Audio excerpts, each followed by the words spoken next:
Latest టెక్నాలజీతో చిన్న injection తో నన్ను పూర్తి ఆరోగ్యవంతురాలను చేశారు. Elite spine and pain management centre, Manikonda, Dilsukh Nagar. ప్రశాంతంగా ఉన్న సిక్కోలు ఒక్కసారిగా ఉలిక్కిపడింది. నిన్న రాత్రి 11:30 సమయంలోని ఒక వ్యక్తి గొంతు కోసి చంపడం అయితే జరిగింది. శ్రీకాకుళం నడిబొడ్డులో కూతవేటు దూరంలో పోలీస్ స్టేషన్ ఉండగా ఈ సమీపంలోనే ఒక వ్యక్తికి అయితే గొంతు కోసి దారుణంగా చంపబడ్డాడు. అయితే అసలు ఇక్కడ ఏం జరిగింది, ఎందుకు జరిగింది, అసలు ఆయనకి ఇంతకు ముందు ఎవరైనా శత్రువులు ఉన్నారా, లేకపోతే కుటుంబ కలహాలు ఏమైనా ఉన్నాయా, లేకపోతే వీరికి ఏమైనా ఆస్తి తగాదాలు లాంటివి ఏమైనా ఉన్నాయా అనేది అయితే తెలుసుకునే ప్రయత్నం చేద్దాం. ఇది ఆ వ్యక్తి నివసించినటువంటి ఇల్లు. ఆయన వాస్తవంగా చూసుకుంటే కనుక ఆయన ఇల్లు ఏదైతే ఉందో అది ఇంతకు ముందు ఇంకో 10 అడుగుల దూరంలోని ఈ రేకుల షెడ్లోనైతే ఆయన నివాసం ఉండడం అయితే జరుగుతుంది. ఇక్కడ చూస్తే కనుక ఆయన తన పని పూర్తి చేసుకుని ఇంటికి వచ్చి తిరుగు ప్రయాణం అయ్యి విశ్రాంతి తీసుకునే క్రమంలోని ఉండేది రేకుల షెడ్. అక్కడ ఉండడం కొంచెం ఇబ్బందికరంగా ఉంటుంది వేసవి సమయంలోనే. అందుకనే ఈ డాబా ఇంటి పైన ఆయన నివాసం ఉంటూ రాత్రిపూట మాత్రం ఇక్కడ నిద్రిస్తూ ఉంటాడు. ఇటువంటి క్రమంలోని ఇక్కడ ఆయన ఫ్యామిలీ సైతంగా ఇక్కడ నిద్రిస్తుండగా అసలు ఆ రోజు నిన్న రాత్రి అసలు ఏం జరిగింది, హఠాత్తుగా అసలు ఆయన మీద అసలు ఎవరు దాడి చేశారు ఏంటనేది ఆవిడ సతీమణి తిరుమలమ్మ అంతా ఉన్నారు, ఆవిడ మాటలో తెలుసుకుందాం. అమ్మ, ఎలా ఉంది ఇప్పుడు మీ పరిస్థితి? నాకు తెలియదండి, అసలు ఏం జరిగిందో ఏటో నాకు తెలీదు. 10 గంటలకు వచ్చాడు. మేము బయటికి వెళ్ళాము షాపింగ్కి. 20వ తేదీన మా పెళ్లి రోజు అని చెప్పి షాపింగ్కి వెళ్ళాము. బట్టలు అన్నీ కొనుక్కొని వచ్చాము. బట్టలు కొనుక్కున్నాను, బట్టల మీదకి సరిపడే గాజులు అన్నీ కొనుక్కొని వచ్చాము. కొనుక్కొని వచ్చిన తర్వాత అక్కడి నుండి 10 గంటలకి ఫాస్ట్ ఫుడ్ సెంటర్కి వెళ్ళి ఫుడ్ తెచ్చుకొని ఇంట్లో తీసుకొని తిన్నాము. అక్కడ కొంచెం తినేసి ఇక్కడ కొంచెం తెచ్చుకున్నాం పిల్లలు అందరూ తినడానికి. ఆ తర్వాత 10 గంటలకు బయటికి వెళ్ళాడు ఆయన. 10 గంటలకు బయటికి వెళ్ళి 11 ఆ టైంకి వచ్చాడు. 11:15కి వచ్చాడు. వచ్చిన తర్వాత నాకు మేడ మీద ఉంటే నాకు పిలిచాడు. ఏమి పిలిచావా అని అడిగితే, ఫోన్ చేసావా అని అడిగితే, ఇక్కడ ఏదో బ్లడ్లా ఉంది ఒకసారి రా అంటే చూసినప్పటికీ అది కుక్కలు ఏవో కొట్టుకున్నాయి, ఆ రక్తం వల్ల అక్కడ. ఆ తర్వాత వాటర్ పోసి ఎవరైనా చూస్తే జడుస్తాడంటే తెప్పలతో పట్టుకొని వెళ్ళి వాటర్ పోసి వచ్చాను. అంతేనండి. ఆ తర్వాత నేను మళ్ళీ ఇంటికి వచ్చి బాత్రూమ్కి వెళ్ళి అక్కడి నుంచి మళ్ళీ మేడ మీదకి వెళ్ళిపోయి ఆయన ఎప్పుడు వచ్చారో నాకు తెలియదు. వచ్చిన ఒక 10 నిమిషాలు 5 నిమిషాలు ఫోన్ మాట్లాడుకునే ఉన్నాడు.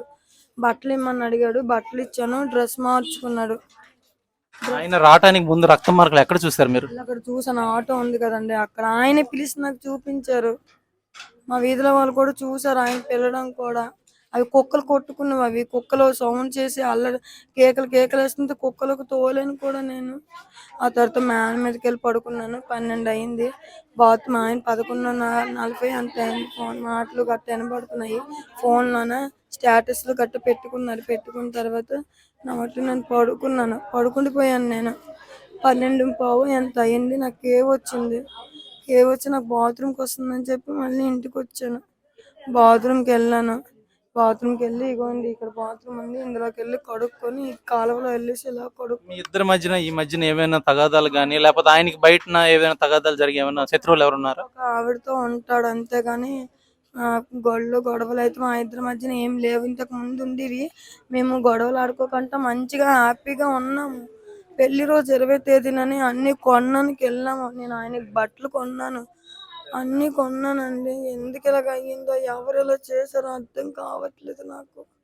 మీది ప్రేమ వివాహం అని తెలిసింది. మీ కుటుంబాల మధ్యన ఏమైనా ఇలాంటి ఇదేమీ లేవండి. అసలు నా పెళ్ళై 14 సంవత్సరాలు అయింది.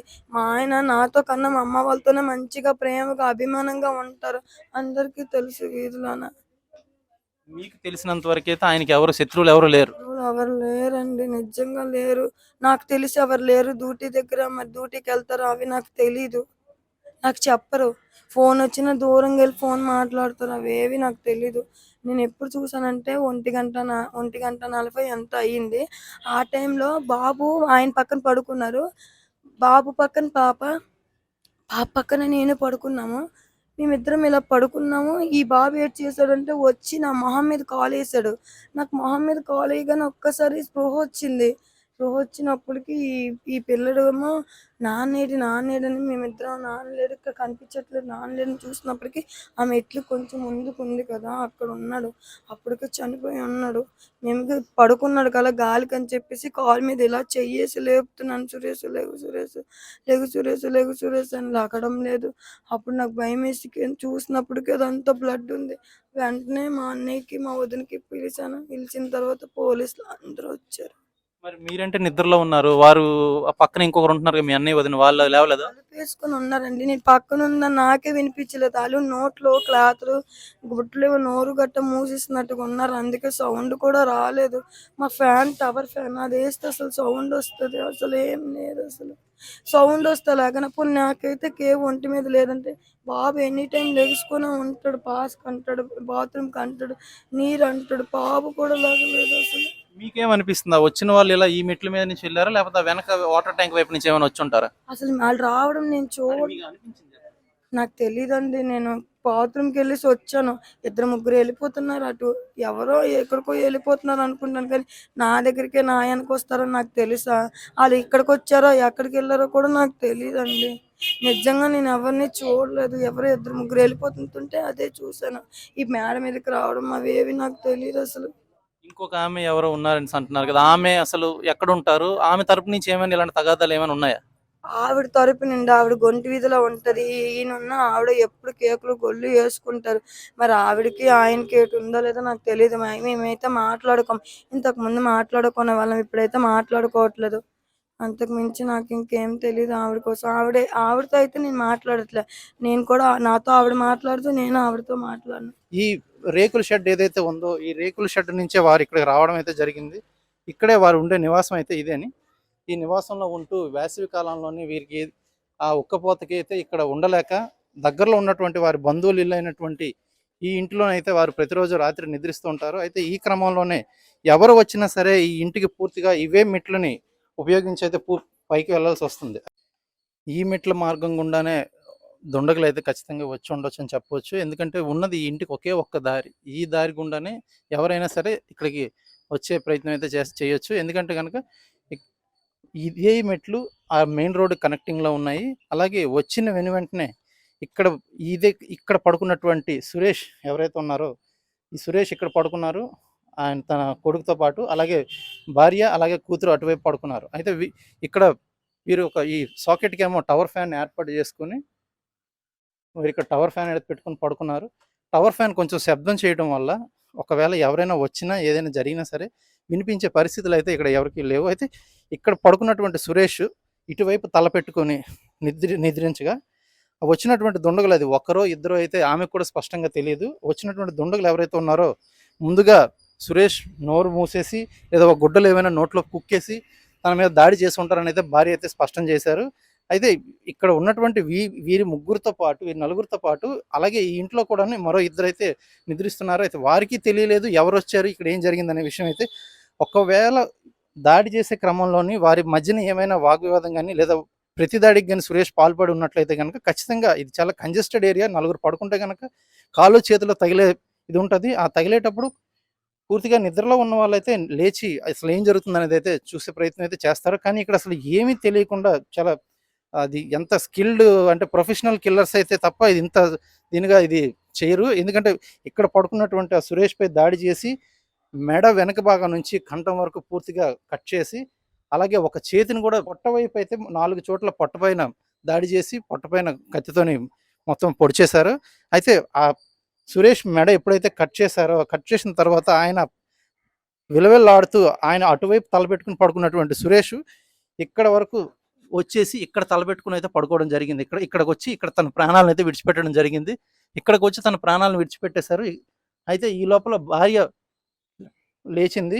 కొడుకు లేచి అమ్మ చూడమ్మా అనేటప్పటికి భార్య లేచింది. భార్య లేచి ఇటువైపు ఉన్నటువంటి సురేష్ కాళ్ళను అయితే తను తట్టి లేపింది. లేపితే సురేష్ ఎప్పటికీ లేవకపోవడంతో అసలు ఏం జరిగిందా అని తను లైట్ వేసి చూడగా రక్తం మడుగులో పడి ఉన్నటువంటి భర్తను చూసి ఒక్కసారిగా షాక్ అయ్యి ఈ పక్కనే ఉంటున్నటువంటి వారి రిలేటివ్స్ ఎవరైతే ఉన్నారో వారిని అయితే నిద్రలేపి ఇక్కడ ఇలా జరిగింది చూడండి అని చెప్పి వెంటనే ఈ చుట్టుపక్కల వీరంతా బంధువులు ఉన్నారు. ఆ బంధువులకు సమాచారం ఇవ్వగా ఆ సమాచారం ఇచ్చిన వెంటనే బంధువులు ఎవరైతే ఉన్నారో వారు ఆ అర్ధరాత్రి అప్పుడు ఇటు నుంచి వస్తుండగా పెట్రోలింగ్ వాహనం పోలీసులు వారిని ఆపి అసలు ఈ సమయంలో మీరు ఎక్కడికి వెళ్తున్నారు, అసలు ఏం జరిగింది అని విచారించగా వారైతే ఇలా మా బంధువుల తాలూకా ఒక సురేష్ అనే వ్యక్తిని దాడి చేసి చంపేశారు. సో ఆయన ఈ దాడిలో మరణించారు. అది ఆ సమాచారం మేము అందుకుని అక్కడికైతే వెళ్తున్నాము అని చెప్పగా వెనువెంటనే పోలీసులు 1 టౌన్ పోలీస్ గణేష్ ఎస్ఐ ఎవరైతే ఉన్నారో వారికి సమాచారం అందించి వారంతా కూడాను పోలీస్ సిబ్బందితో ఇక్కడికి వచ్చేసి ఇక్కడ జరిగినటువంటి ఇన్సిడెంట్ ఏదైతే ఉందో ఇక్కడికి వచ్చి మొత్తం దర్యాప్తు చేసి 14 రకాలైనటువంటి క్లూస్ని అయితే వారు ఇక్కడ సేకరించి ఆ 14 క్లూస్ని అయితే పట్టుకుని వెళ్ళడం అయితే జరిగింది. అయితే వచ్చినటువంటి వారు ఎవరైతే ఉన్నారో వారు ఇక్కడ దాడి చేసి ఈ మెట్ల మార్గం గుండా వెళ్ళిపోతూ కిందకి వెళ్ళి అలాగే ఈ మెట్ల మార్గం గుండానే ఈ మెయిన్ రోడ్ ఏదైతే ఉందో ఈ గల్లీ రోడ్ వైపు నుంచి అలాగే వస్తూ వారు ఈ మార్గం గుండానే ఇలా బయటకైతే వెళ్ళిపోయారని అయితే స్పష్టంగా చెప్పుకోవచ్చు. ఎందుకంటే ఈ మార్గం ఎండింగ్లోనైతే మాత్రం రక్తపు మడుగులు అయితే అంటే రక్తపు మార్క్స్ ఏవైతే ఉన్నాయో అవి రోడ్ అంతా కూడాను అక్కడక్కడ రక్తం మార్క్స్ అయితే పడుతూ ఆ చివరి వరకు వెళ్ళి అక్కడ వారు బండో లేకపోతే ఆటోనో ఏదో ఒక వాహనం అక్కడ పెట్టి వెళ్ళిపోయారని అయితే మాత్రం అక్కడ పోలీసులు అలాగే ఈ కుటుంబ సభ్యులు ఎవరైతే ఉన్నారో సురేష్ భార్య అయినటువంటి తిరుమల వీరంతా కూడా స్పష్టం చేస్తున్నారు.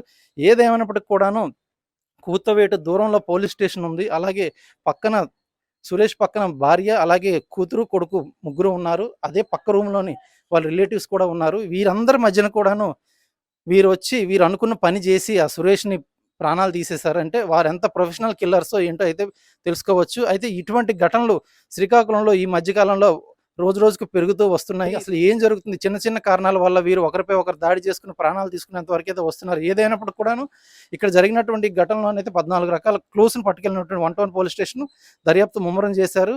కొద్ది గంటల్లోనే ఆ దుండగులు ఎవరైతే ఉన్నారో వారిని పట్టుకొని మీకు అప్పచెప్తాము, అలాగే వారికి శిక్ష పడేలా చూస్తామని అయితే ఆ కుటుంబానికి అయితే భరోసా ఇవ్వడం జరిగింది. గుణపాలెం నుండి వీడియో జర్నలిస్ట్ రామకృష్ణతో సురేష్, RTV శ్రీకాకుళం. మరిన్ని వీడియోస్ కోసం ఛానల్ ని సబ్స్క్రైబ్ చేయండి, లేటెస్ట్ అప్డేట్స్ కోసం వాట్సాప్ ఛానల్ ని ఫాలో చేయండి అండ్ లింక్ డిస్క్రిప్షన్ లో ఉంది.